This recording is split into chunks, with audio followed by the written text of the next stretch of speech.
বিক্রি করে কি কি কিনছেন? কি কি নাম বলেন? কি নাকের গয়না? জোরে কোন? মোবাইল কিনছেন? আর কি?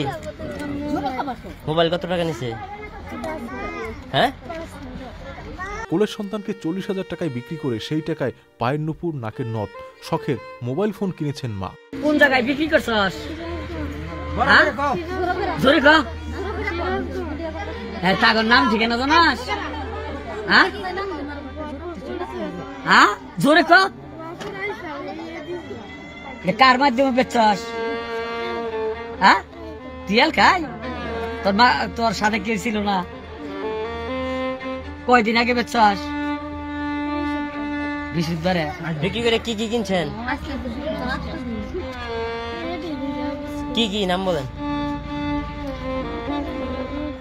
কি নাকের গয়না? জোরে কোন?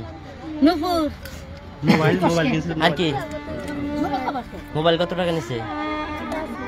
হ্যাঁ, বাকি টাকা কই? ঘুরতে ঘুরতে ব্যাংকে আছে। নগদ পাওয়া গেছে 1460 টাকা কাছে। হ্যাঁ, 40,000 মতো। ঘটনাটি ঘটেছে টাঙ্গাইলের মধুপুর পৌর শহরের শেওড়াতলা এলাকায়। গতকাল বৃহস্পতিবার সন্ধ্যায় স্বামী থানা পুলিশে এই ঘটনা জানালে শিশুটি উদ্ধারে তৎপরতা শুরু করে পুলিশ। বাচ্চাটা আমার ওয়াইফ আর একজন ছেলের মাধ্যমে, তার নাম হচ্ছে মনির, অটো ড্রাইভার। এখন পুলিশ প্রশাসনের মাধ্যমে আর আমার এলাকাবাসীর মাধ্যমে বাচ্চাটা উদ্ধার করছি। আমার বাচ্চা আমি ফেরত চাই। এই জায়গায় 45,000 টাকা থানা থেকে বলছিল যে সকালে তুমি যদি তোমার বাচ্চা ফেরত চাও তাহলে তুমি বাড়ি যেয়ে 45,000 টাকা নিয়ে আসো। গ্রেপ্তার ওইভাবে নাই, আমরা হয়তো যদি এরা কখনো যদি আইন মানে মামলা মোকদ্দমা যায় তখন হয়তো তাদের গ্রেপ্তারের বিষয় আসে। এখন আমরা জিজ্ঞাসাবাদের জন্য নিয়ে আসছি যে তারা আসলে মানে নীতি চায় নাই, এই মায়েরই পেশারে তারা বলছে যে আমাদের টাকা দরকার। তবে তাদেরও নাকি 10-12 বছর সংসার বাচ্চা হয় না, এরকম 2-3টে মিডিয়ার মাধ্যমে তাদের কাছে তবে ওই ইচ্ছা প্রকাশ করছিল মায়েই যে বাচ্চাটা সে বিক্রি করবে বা কোথাও রাখবে, এরকম আর কি।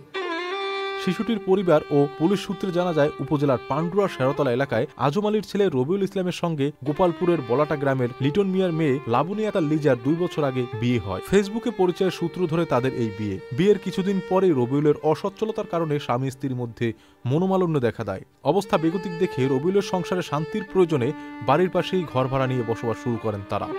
গত 4 মাস আগে তাদের সংসারে একটি পুত্র সন্তানের জন্ম হয়। সেই সন্তানকে বিক্রি করেই পায়ের নুপুর, নাকের নথ এবং শখের মোবাইল কিনেছেন মা।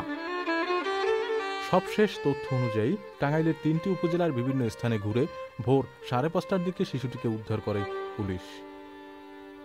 ওয়ালটন আবারও মিলিনিয়ার অফারে ওয়ালটন ফ্রিজ কিনে আপনিও হয়ে যেতে পারেন মিলিয়নিয়ার।